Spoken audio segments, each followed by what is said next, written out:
My parents ignored me after a near-fatal crash, then begged me for money when my brother got arrested. So, I, 27F, was in a horrific car accident a few weeks ago. I was heading home from work, driving along the same quiet route I always take, when a truck blew past a stop sign and slammed into my car. The impact was so violent that my car flipped over multiple times before landing upside down in a ditch. Everything after that was a blur. I remember fading in and out of consciousness, hearing sirens in the distance, and feeling an unbearable pain radiating through my body. The paramedics told me later that I was lucky to be alive. I ended up with a fractured leg, broken ribs, and internal bleeding that required emergency surgery. I was in the hospital for a week, recovering both physically and mentally from the trauma of almost dying. It was the worst experience of my life. And the entire time, all I wanted was for my parents to visit me. They never came. Not even once. I thought that as soon as they heard about the accident, they'd rush to the hospital to check on me. I wasn't expecting them to stay by my side 24/7, but I at least thought they'd call or visit for a few minutes. But instead, they never showed up. I lay in that hospital bed for days, waiting, hoping, checking my phone constantly. I thought, maybe they're busy. Maybe they don't know how serious it is. But that wasn't the case. I was in the hospital for 4 days before I even got a single text from them. And before anyone asks, yes, they knew. They were my emergency contacts, so the hospital called them immediately after I was admitted. A nurse later told me that the hospital had tried to reach them multiple times. They finally got a hold of them the day after my surgery. And their reaction? They barely cared. I felt numb hearing that. I kept making excuses for them in my head. Maybe they were overwhelmed. Maybe they thought I was fine. But deep down, I knew the truth. They didn't care enough to come see me. I still tried, though. I texted my parents every day, just small messages asking if they could come by. I spaced them out, sending them every 5 or 6 hours. And still? Nothing. Every hour that passed, my heart felt heavier.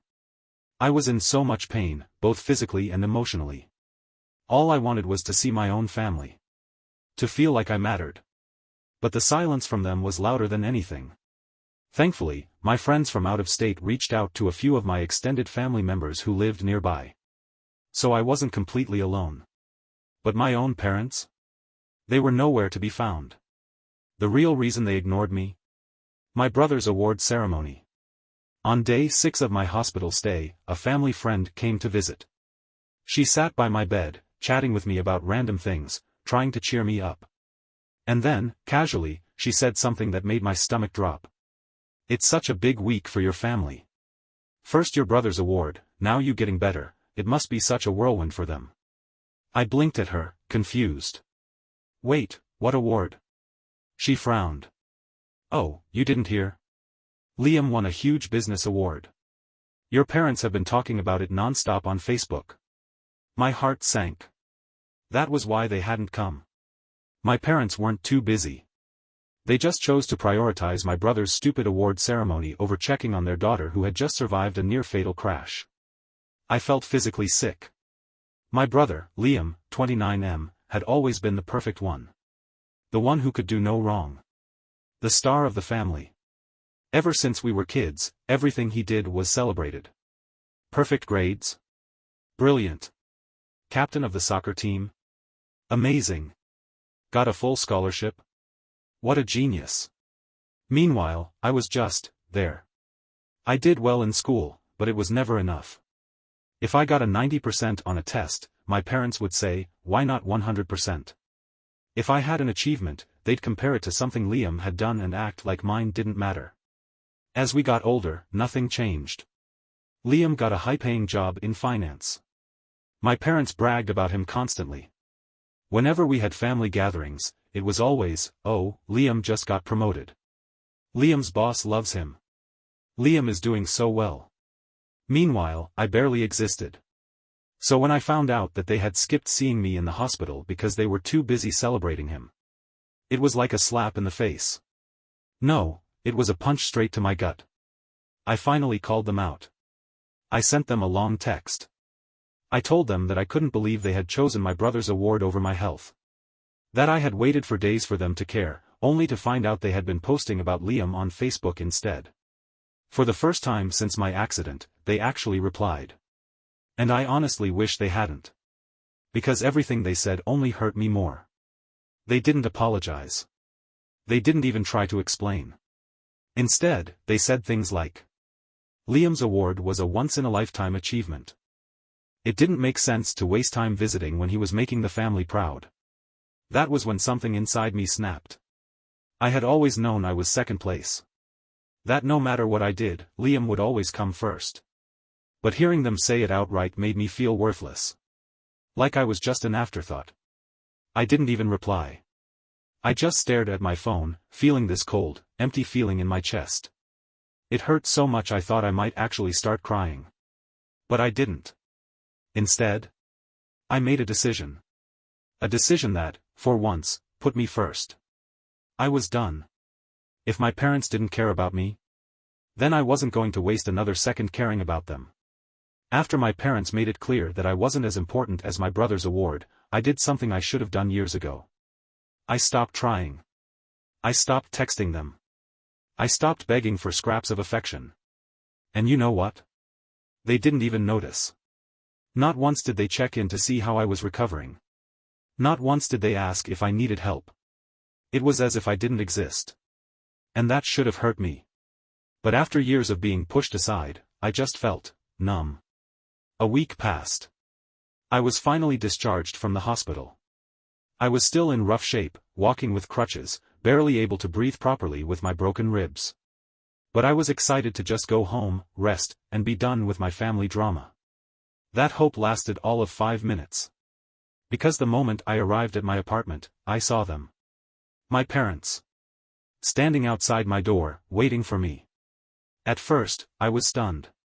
After ignoring me for weeks, suddenly they cared? For a split second, I thought, maybe they're here to apologize. Maybe they finally realized how much they hurt me. But then I saw their faces. They didn't look concerned. They looked stressed. Like something was wrong. And that's when I knew, this wasn't about me.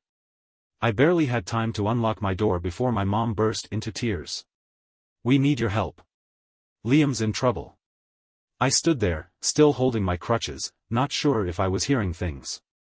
Liam? In trouble? That was new. What kind of trouble? I asked, already exhausted. My dad ran a hand down his face, looking like he hadn't slept in days. He's been arrested. It turns out, while my parents were busy parading Liam around as their perfect son, his company had been quietly investigating him for fraud. Liam worked in corporate finance, managing company accounts. And for the past year, he had been funneling money into fake businesses he secretly owned.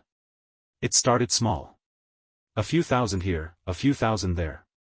But then he got greedy. He started moving hundreds of thousands of dollars. And then, millions. He had built an entire system of fake invoices and fraudulent transactions. And for a while, it worked. Until someone noticed.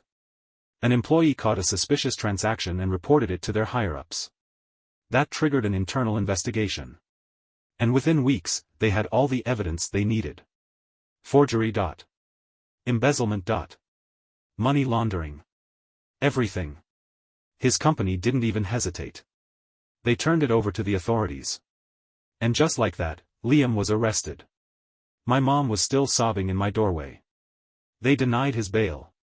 We need to hire a good lawyer. We already used up most of our savings, and that's when I finally understood. They weren't here because they cared about me. They weren't here because they finally realized how much they'd hurt me. They were here because they needed money. My money. So let me get this straight, I said, my voice eerily calm. You ignored me when I was in the hospital. You chose Liam's award over me. And now you're only here because you think I'll pay for his legal fees? My dad had the nerve to look offended. That's not fair.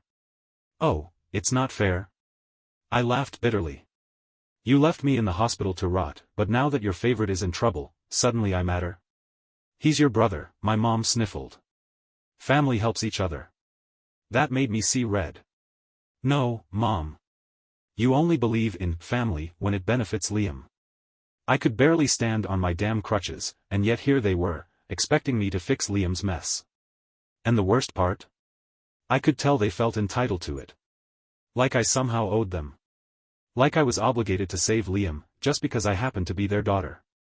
I took a deep breath, feeling something inside me finally snap. No. No, my dad repeated, as if he'd never heard that word before. No, I said again. I am not giving you a cent. But you have money, my mom protested.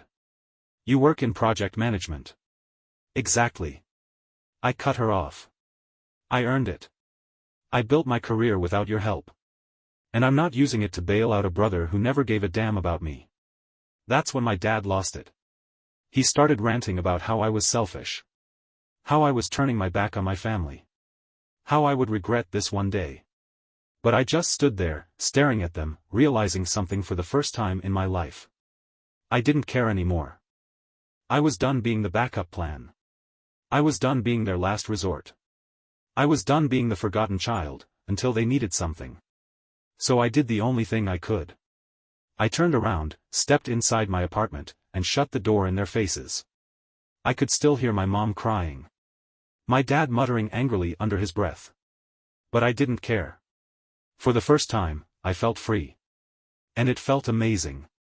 After I slammed the door in my parents' faces, I expected them to keep pushing. To call me. To text me. To keep begging. But instead? They went radio silent. At first, I thought, maybe they finally got the message. That was wishful thinking. Because instead of coming after me directly, they decided to attack me in a different way. I got a call from my cousin, Nora, a few days later. She asked me, "Hey, are you okay?" I told her I was fine, still recovering. Then she sighed and said, "I figured. Your parents have been saying some pretty messed up stuff about you." Apparently, my parents had been calling everyone in the family, aunts, uncles, cousins, and trashing me. They told everyone I was selfish. That I was bitter and jealous of Liam. That I was turning my back on my family out of spite. They made it sound like I had money to help, but I was choosing to let my brother suffer. They left out the part where they ignored me in the hospital. They left out the part where I begged them to visit me, and they never did. They left out the part where they only showed up when they needed something. See, what my parents didn't realize was that they had burned a lot of bridges over the years. Liam had screwed over more than a few family members. And my parents had always enabled him. One uncle told me that a few years ago, Liam had borrowed money from him for a business investment. That investment failed. When my uncle tried to get his money back, my parents cut him off completely. Another cousin told me that Liam had crashed a family friend's car at a wedding and blamed it on the valet. Instead of making him take responsibility, my parents lied to cover for him. So when they started crying to the family about how I was betraying them, a lot of people didn't buy it. In fact, several relatives reached out to me directly to check in. For the first time in years, I realized, I wasn't the problem. It wasn't that I wasn't good enough. It wasn't that I wasn't lovable. It was just that my parents were terrible people. And finally, people were seeing it too. A few weeks after my parents' smear campaign, Liam's case took a wild turn. At first, everyone thought he was just one of many employees involved in fraud. That he was just a middleman in a bigger scheme. But then? The investigation revealed that he wasn't just an employee following orders. He was one of the masterminds. He had helped create the fake business accounts. He had taught other employees how to launder money. He had even paid people off to keep them quiet. And because of that, the prosecution threw the book at him. He was now facing major charges. They had begged and borrowed from nearly every relative they could. But it wasn't enough. They were drowning in legal fees, and now, they had no more lifelines. That's when they came crawling back. I got an email. Not a call. Not a visit. An email. It was from my mother. It was long and dramatic, talking about how the family was falling apart. That I needed to put the past behind us and step up. That Liam was suffering, and as his sister, should help him.